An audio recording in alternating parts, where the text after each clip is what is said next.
When we got to New York, we had to go through several testing phases of the robot. It was a collective effort of three people to actually move the puppet. We had two people on the arms.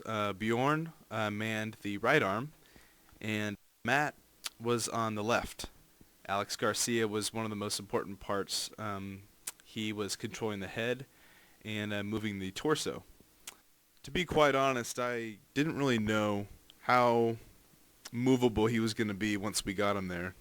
Just him surviving the trip up to New York was one thing. We drove in a car, so we thought he might have even suffered some damages on the trip. The biggest fear of ours was that he wasn't going to be able to move the way that we had originally wanted him to. But he surpassed all of our expectations greatly. One of the hardest things that we had to get down was to make him move like a real person. One thing that was interesting about this test was this was the first test. We had done nothing before the trip.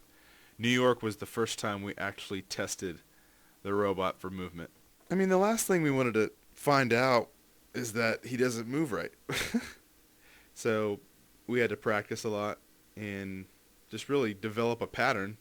Once that pattern started to click, everything else fell into place. Bjorn and Matt started to figure out exactly how to move his arms to make him simulate walking. Alex got really good at turning the head and at the same time simulating him walking by making him go up and down, but to an extent where it's not too exaggerated.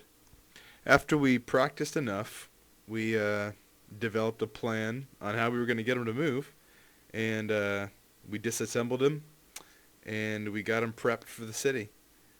And at that point, we knew we were ready to take him out.